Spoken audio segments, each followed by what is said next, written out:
So, moving on to the next sessions, let's dive into our first panel of the afternoon, with titled the Intelligent Financial Ecosystem, How Technology is Reshaping the Future of Financial Services.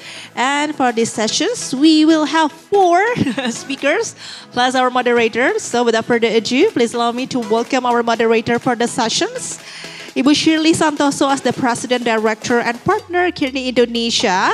And we would like to invite our first speakers, Ibu Melissa Hendrawati, the CFO from Superbank, and Ms. Natasha Shumi as the Chief Operating Officer, Operations and IT Director, PT Bank HSBC Indonesia. Dan selanjutnya, please allow me to invite Bapak Sigit Prihatmoko as the VP Corporate Innovation Center from PT Bank Negara Indonesia Persero. The last but not the least, I would like to invite Bapak Eri Budiono as the Chief Executive Officer from PT Bank Neocommerce Tbk. Boleh kita berikan tepuk tangan yang paling meriah? And welcome to the stage to all our speakers and our moderator. Please be seated. Ibu Shirley, you can sit over here. I think. Okay, over here, and then Bapak Eri. We follow the photo, yeah? Yes, we follow the photo. Yes, based on your photo. So once again, Ibu Shirley, are you ready? You ready? All right, stage is yours. So good afternoon, everyone, and a very warm welcome to our distinguished panelists. We have a very exciting topic today on intelligent financial ecosystem, which is how, if you think about it, traditional finance has evolved into a lot more interconnected, data-driven, as well as adaptive. So Indonesia has been making a lot of great progress in intelligent financial ecosystem, driven by the growth of fintech as well as digital bank. But today we have a very distinguished panelists, where a lot of our panelists have embraced intelligent financial ecosystem in their organization. So let me start with a question that I'll be asking all the panelists, and I'll be starting with Pak Eri. So when we talk about intelligent financial ecosystem, what does it mean to you, Pak Eri, and how does it differ to the traditional financial system that we know today? Thank you, Shirley. I think there are many interpretations of this, but I think, in my view, it is an ecosystem where technology, data, AI, and financial institutions collaborate and work together to make customers make better financial decisions. This is obviously contrary to the pure traditional banking model, where it is more product-led, whereas the future financial services will be more personalized and embedded in the daily lives, the people's daily lives. At BNC, we are seeing this every day through the digital interaction with our customers. We are able to get some insights, which also help us to understand their behavior and then improve on the business proposition, and then while managing the risk management aspect effectively. Okay. Thank you. So it's a lot more personalized, better decision making, yet also you manage the risk aspect as well. Correct. So next to you, Natasha, I mean, how do you see this different from the traditional financials?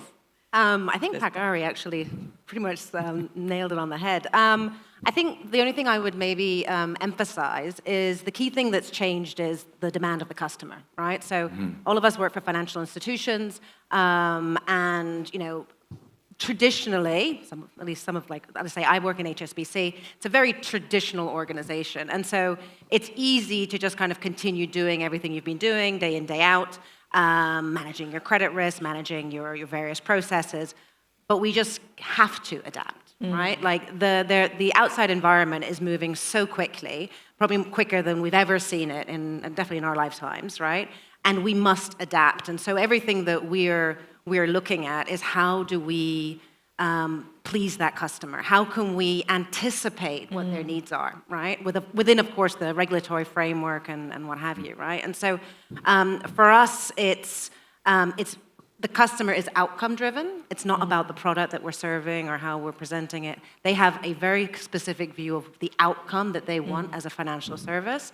And it's for us to then figure out how to meet that, right? And so if we look ahead, customers are expecting everything to be straight through, everything to be real time, everything to come to them, right? They don't, and also to be tailored to them. So very much as Pak Ari was saying, things need to be personalized, right? So no longer can we just come with something that's very generic and expect that to kind of hit the mark. We have to think about how we create products and services, but then are constantly looking to adapt them for that individual.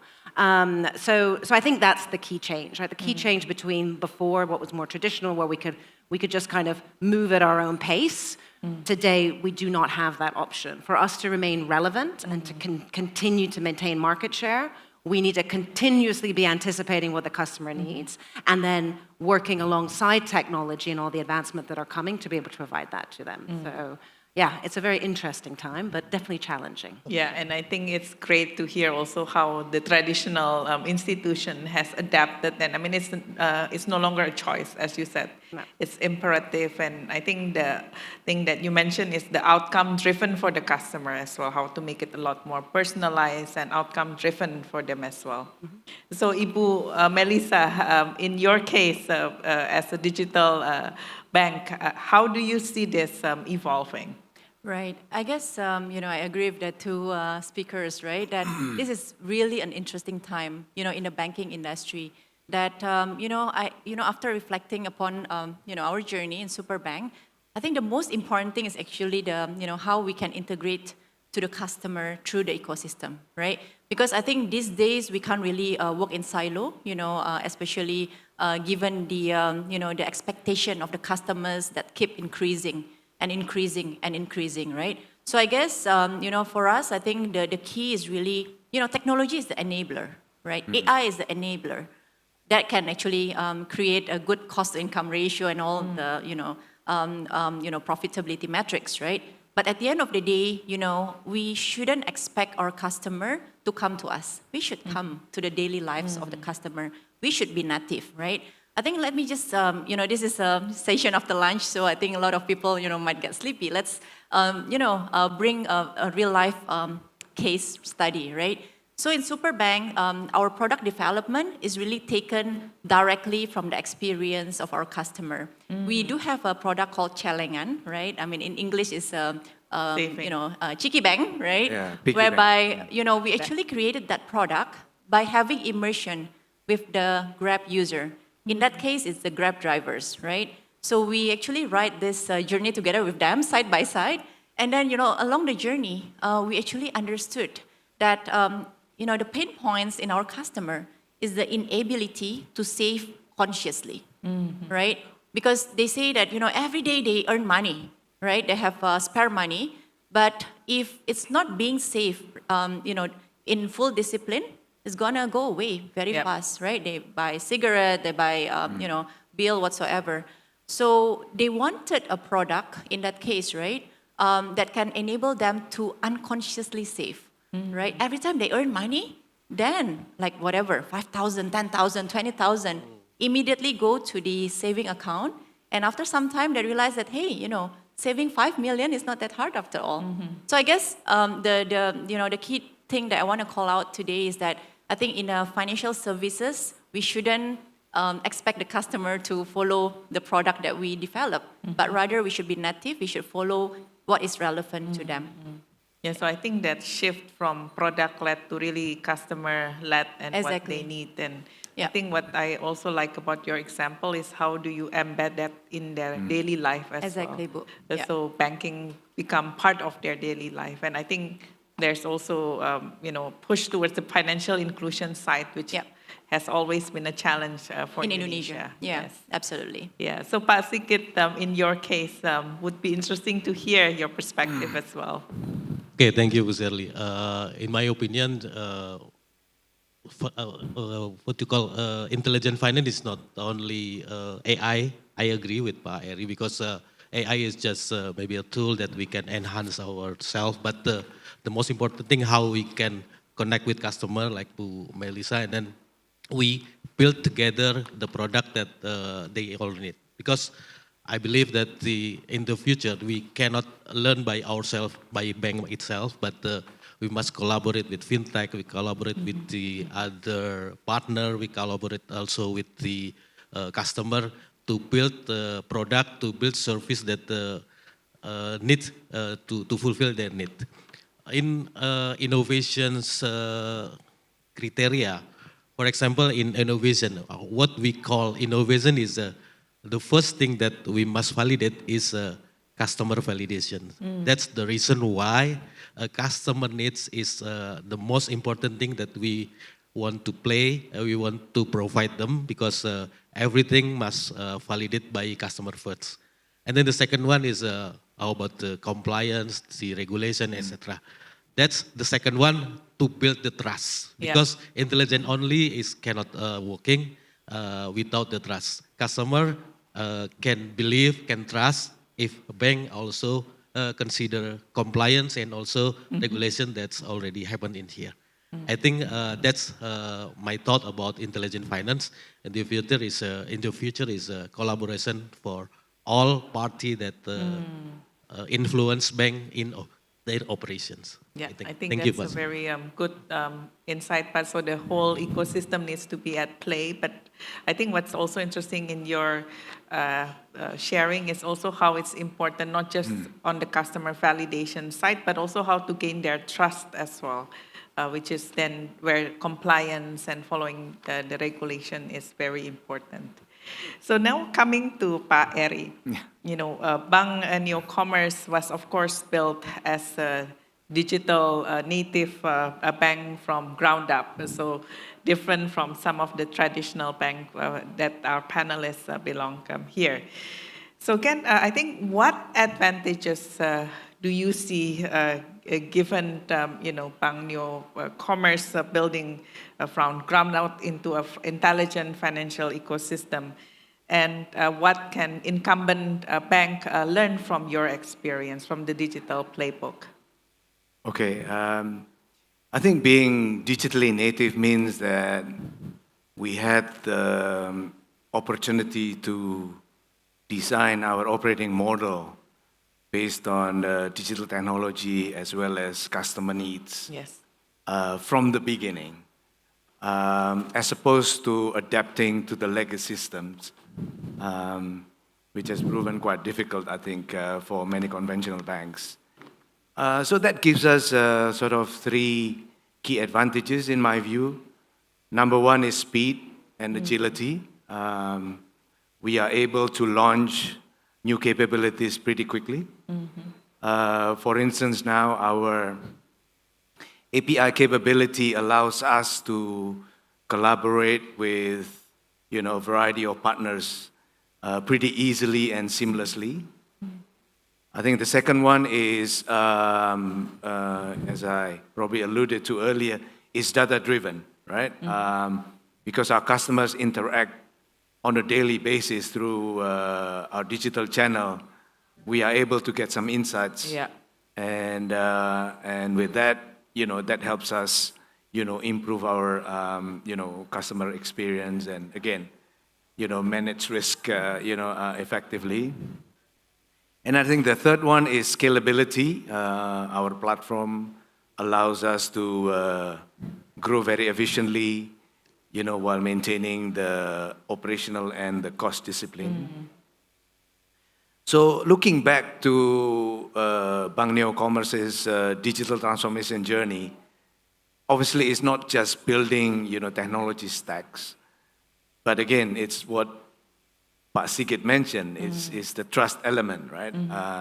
Which is very key, and trust fundamentally remains human, right? So, and what we observe is that customers may actually come to a digital bank because of the technology and the convenience, but they will stay with that bank because of trust. Yes, absolutely. I think those are very important points, and learning from your experience, whether it's the agility, the adaptability, how you use the data to better the customer experience, but also the scalability and the trust. So those are, I guess, what we can also learn from digital bank like yourself.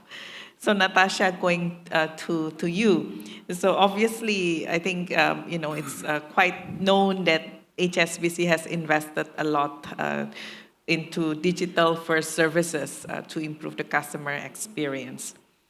What lessons have you learned in deploying the digital-first services at scale? And how do you ensure that you continue to enhance that customer trust? Okay, so as we look to roll out digital services, I think one thing we've learned, and I'm sure many of my peers here on the panel as well, like technology does keep evolving, but especially, if we look back a couple years ago, it was all about cloud. And I know within my world, it was all cloud first, right? And so suddenly we were in a position where no matter what it was, people weren't even thinking, they were just trying to stick everything onto the cloud. Yeah. And then we very quickly realized maybe that's not the right approach, right? Some things it just doesn't make sense. And frankly, the cost that follows that just doesn't stack up, right? I think we're in a similar situation today with AI, right? So suddenly, there's a lot of FOMO out there, right? Everybody wants to be part of it. Everything needs, everyone wants to have the nicest toys, right? And the last couple of years, at least within my world, things have gone. We've actually gone very slowly with AI. We've been very careful. We haven't been the first in many cases. I think now we've managed to build up a very robust internal governance structure around it, and you're starting to see things come through. Yeah. But what is very encouraging is that we have learned from this cloud experience that, again, it's not everything, right?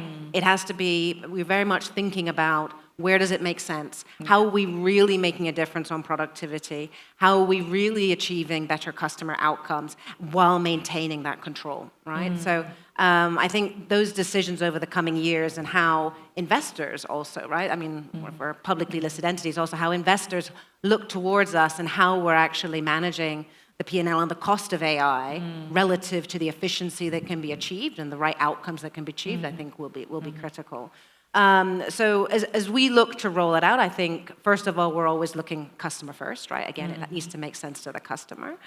We are looking to simplify a lot of things, and there's a lot of opportunity out there to get better customer outcomes, better like straight through, et cetera.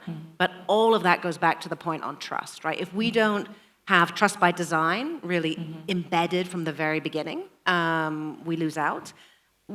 One thing that's good with AI is that we're not just tinkering in regards to processes, we're really just kind of blowing them up and starting again. And so it gives us that opportunity to do that trust by design again from the very core, which is very good. And then the other thing I'd like to stress is just that we can't lose that accountability, right? So staff, as we roll out the training, as we roll out the tools, it's how do we make sure that we have adequate accountability and that the staff don't just let themselves kind of go to AI and all the benefits that it brings.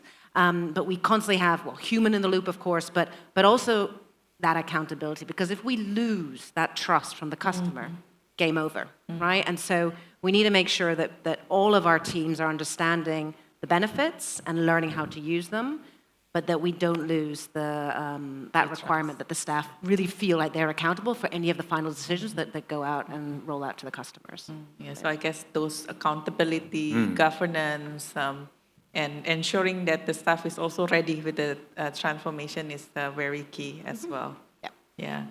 Bu Melissa, Superbank has grown very rapidly in this whole competitive digital banking field. How has intelligent financial ecosystem changed the way you think about cost to serve and also unit economics per customers? Right. Thank you for financially aware kind of question, right?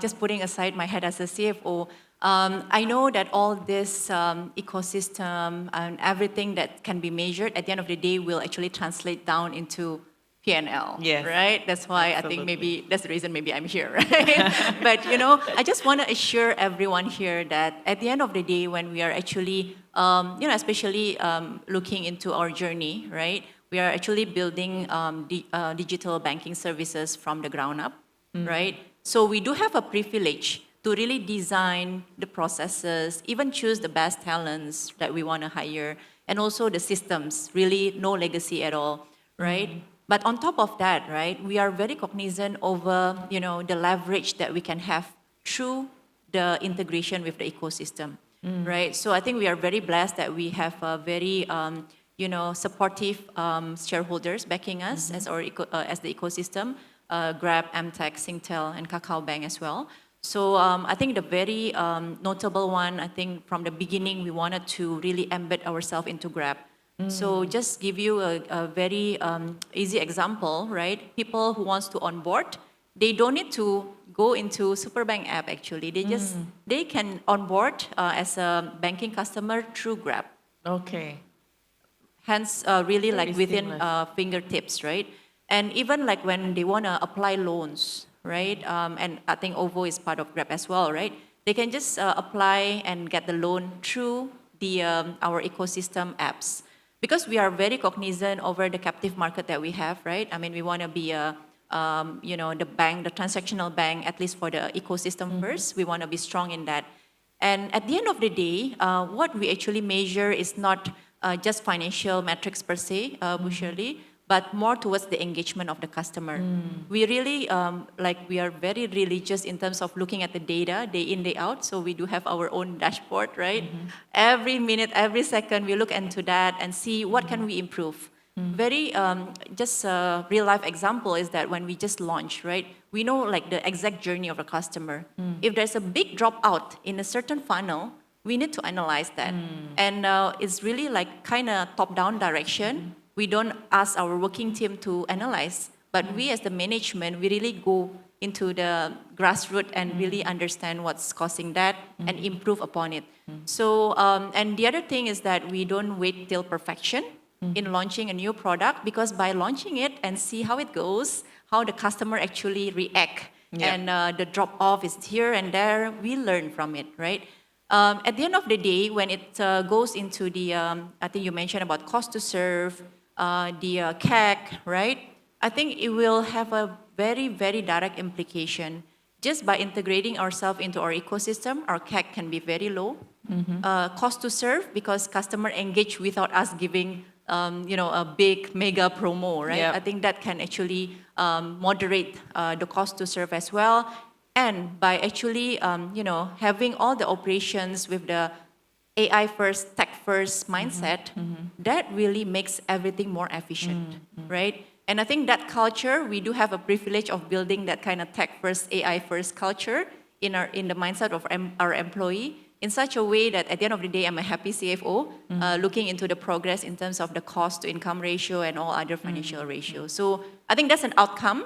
The financial ratio is the outcome, but the customer engagement, the culture, the data-driven, I think that's, the drivers The to actually prerequisite. drive the outcome. Yeah.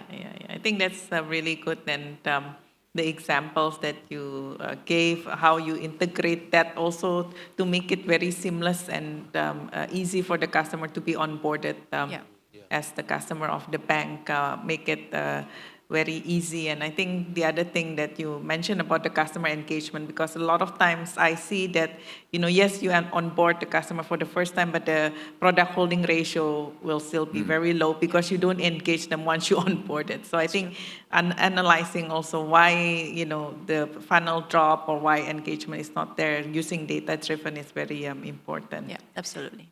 So, Sigit, for BNI as a state-owned bank, can you give me an example of innovation that started as pilot and you scale up very successfully, and you do have that innovation center in BNI, and what can you learn from that, and what are some of the success criteria? Okay, thank you, Shirley. We have a wonder there as our super app, and then some kind of feature from there is came from innovation from our employee innovations. So our learn from the innovation program, we run like 3 or 4 years back, and then we receive almost maybe 200 per years on idea. What we learn from that is to collect the idea to collect the idea from employee is not the hardest part. The hardest part on the innovation is not on that, because we can open a platform and then we open up like a challenge to the employee. We have maybe 2 or 3 challenge per year, and then it's based on challenge that we already have. For example, this year we have a challenge of risk management. Last year maybe around operational risk, sometimes like that. And then the most important thing is how we can implement idea to scale up to the operational. That's the hardest part. So that's the reason why to influence these innovations. From the beginning, we starting collaborate with the product owner or the system owner or the process owner in building the challenge itself. So while there is a lot of idea come in, and then we curate together with the process owner. That's we hope that in the future, when is it selected and as an idea, the process owner or the product owner will support as ownership to their part of their innovations. That's the first thing that we learn about how we can influence process owner or product owner to be part of our innovation. Because before that, innovation is like innovation theater that there is like a contest, and then if there is a winner, and then that's it. So our challenge today is how we can implement. And then the second one, I said before about the customer validation and product validation or process validations. That's also we curated it with the process and product owner, especially also with the risk management, IT, and then some kind part when it will be implemented. So our role today is to prevent bank to make a big fail. So fail fast at the first, and then if there is no chance to extend or to scale up, I think we stop it there. So not every innovation must be implemented, okay? But we must very like we are very what you call very cautious about to implementing the innovation idea that already selected by the contestant. And the second one is, I think, the third one maybe is how we can allocate budgets for innovation. I think that's also, I heard that there is a lot of problem also to a lot of financial institutions, because budget can be put on the product, budget can be put on the human capital, and then it's we need more scrutinized to make it better in the future. I think that's all from my point of view, Bu Shirley. Thank you. Thank you. It's amazing to see how Wonder now have so many, subscribers, and how you scale it up from the idea that come actually from the immersion in the not innovation all, lab. but some kind of feature that came from that. Yeah, congratulations. And so back to Pak Eri. Pak Eri, you're competing with the same number of customers to fintechs, e-wallets, and traditional banks that are also now going digital. How do you use AI and data to build that trust differentiating factor and loyalty with the customer that never set foot in the bank? Good question, Shirley. At BNC, the trust is actually being built every day when our clients, transact with us. How do we make sure that all transactions are completed successfully and in a safe manner, right? In fact, majority of our clients never visit our branch offices. Artificial intelligence helps us in 3 major areas. The first one is fraud detection. It helps us also strengthening our cyber security resilience.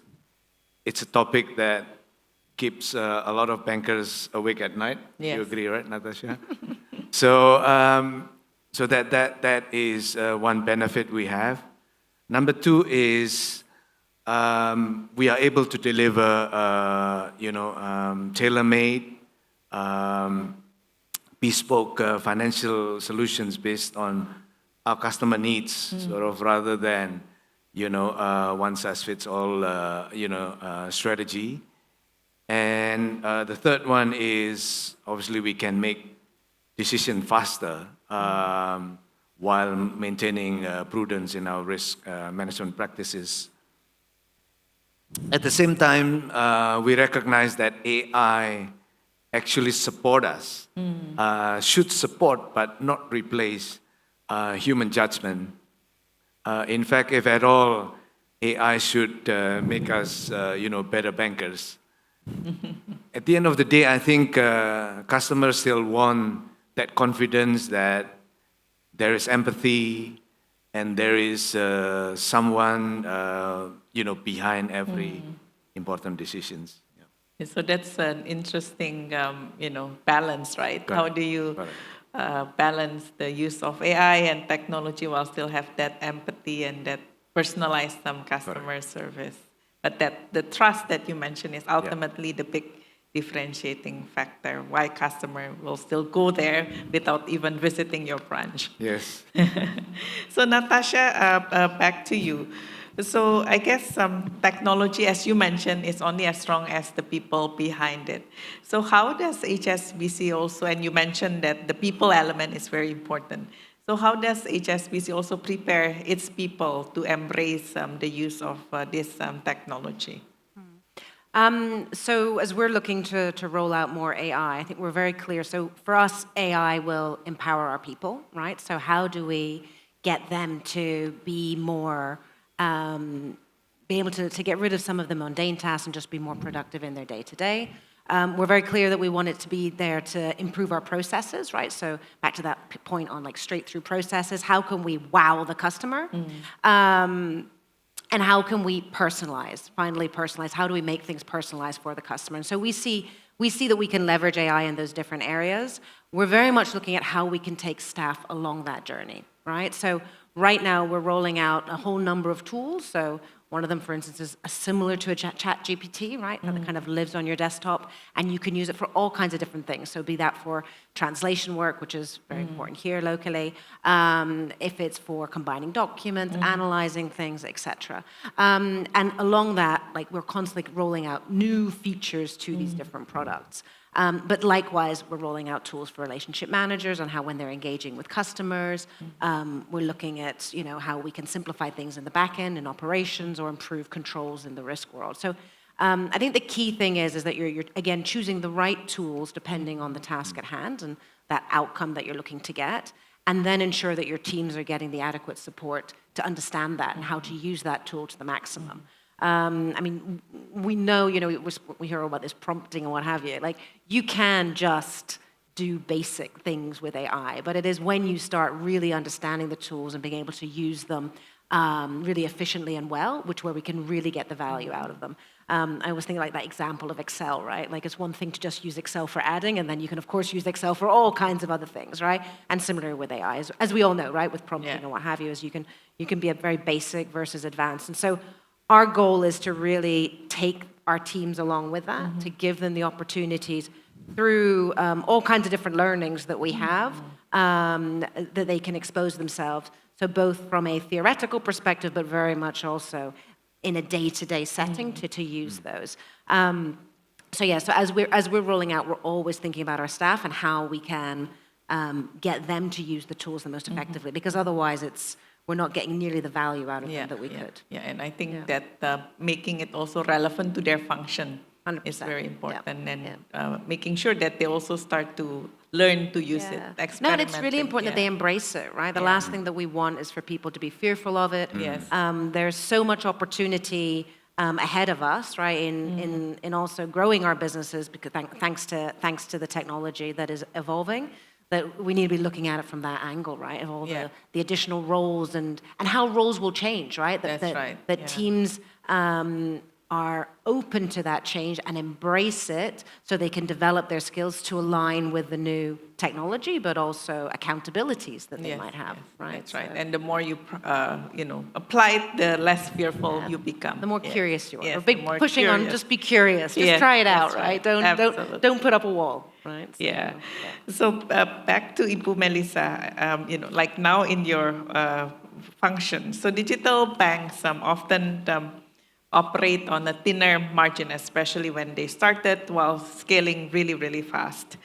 How does your finance right now use data and intelligent tool to manage this risk and profitability, in a model that, of course, looks different to the traditional banking because you do have that very rich data? Right. I think data, thanks for the question, Shirley. Data is the new oil these days. Yes. But just dealing with data without any real purpose will bring us nowhere, right? So I guess, at the end of the day, I think finance, in the past, few years back, people always say that, hey, it's a prepare report, dealing with the budgeting, all this, that's very technical. Yeah. But I guess the role of finance these days is that I don't want to be called chief financial officer. I want to be called chief future officer if possible, right? Because with the data, we are able to imagine the future. Yes. With data, we are able to understand the behavior of our customer and even predict the creditworthiness of the customer. Let me bring you into that direction.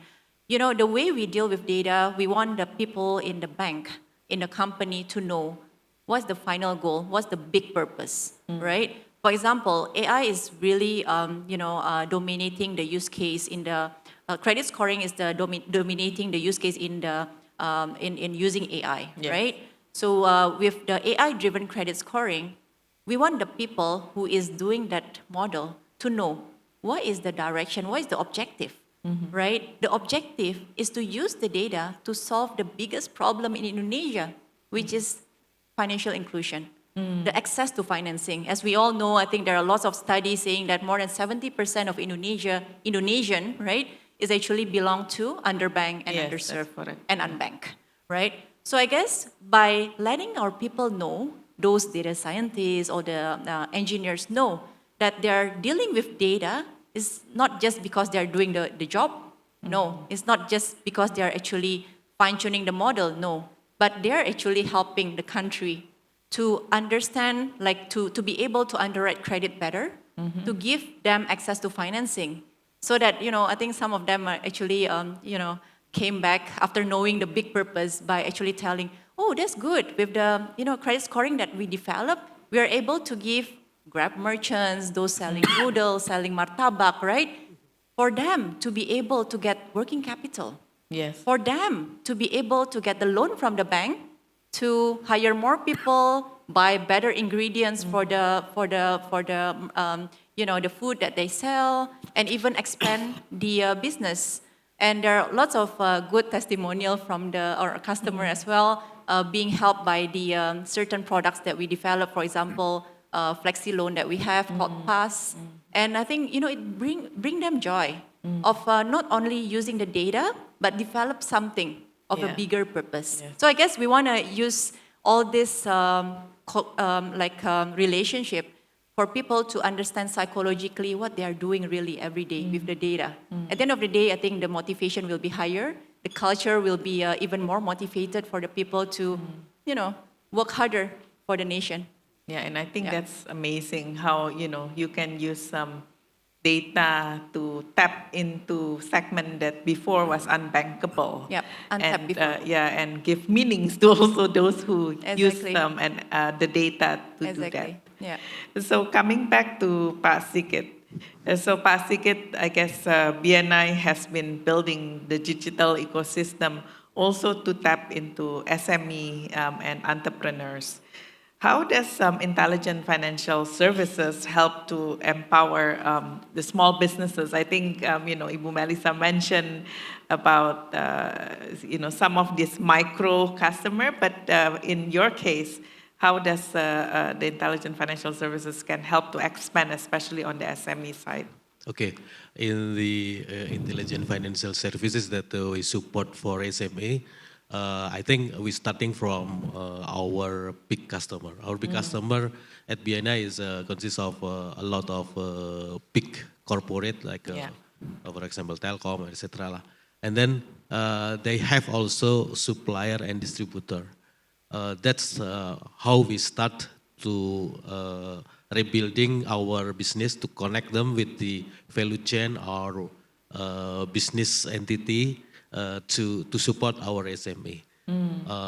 Because we believe that when the big customer have their own distributor or their own seller, and then we can tap into them into one ecosystem or one value chain business. I think all of them all of them must be to be happy in the future, because for example in the SME itself, when they need financing we can tap from the big corporate to be financed. For example, postpone 2 months or 3 months, but we still believe in the financing because we still have a big big corporate financial institutions. And then the second one is I think AI, digital, and also we already help to make the scoring or the empowerment of the SME is much better in the future, because we are not rely on the financial data that they already provide. We can tap from their transaction. We can tap collecting it from the their transaction. There may be other things that we can enhance it to be the scoring data in the future. So not only the financial, but the non-financial can be, we could be make the scoring to be better in the SME. But I believe that in the future, the ecosystem from the corporate to SME, we will grow together to be better in the environment, I think. Thank you.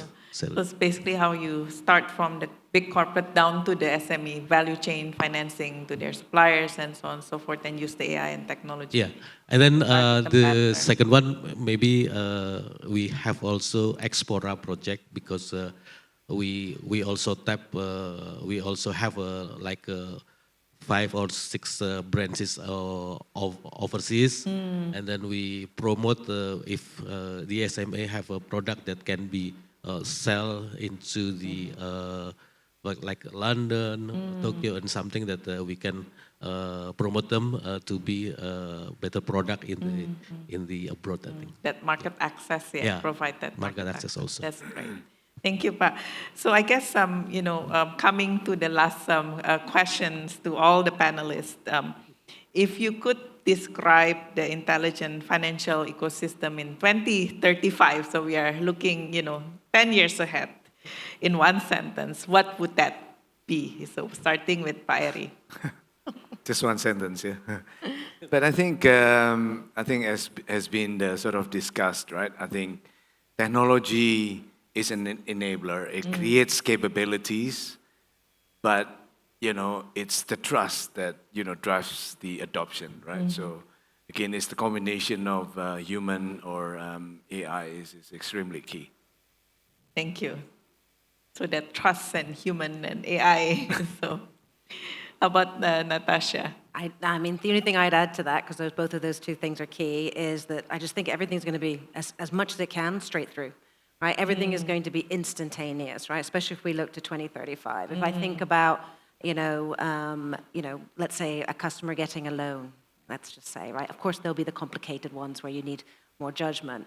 But to your point on data, I mean, in the past, we haven't been fantastic at managing our data.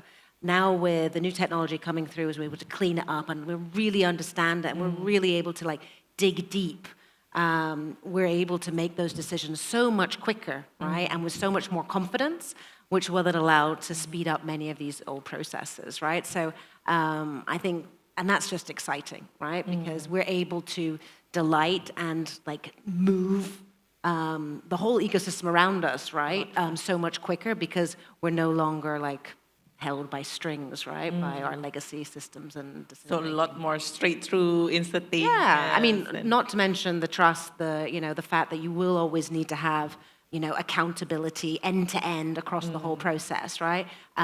But that's what's going to be exciting, is that a lot of things in the past that has taken a long time and has have to just kind of been accepted within banking, payments and trade and what have you, everything will be flowing just so much quicker. So no more 2 weeks, no more 2 days. Right. No more You're like, where is my transaction? We'll know exactly where it is and we'll be able to speed that along, right? So yeah. How about you, Ibu Melissa? Sure. Finance 2035, right? 2035. 2035. Oh my God. Even 1 year is really long time. Yeah, I mean, 10 years. I think in my wild imagination, right? Finance in the 10 years down the road should be a good marriage between accountability / trust, and also the agility / innovation. It has to be combined, and it has to be. There's no trade-off, but we just need to we need to create a good Venn diagram and take the overlapping, of the two, trust and also innovation. Why not either or? Because trust without innovation, it will not be banking in my imagination. But the other way around is also not valid because trust is very important. At the end of the day, banking, the ideal finance is the financial institutions that can solve the real problems in the nation, which I think, in my opinion, is really access to financing, the lack of access to financing, so that no one is left behind.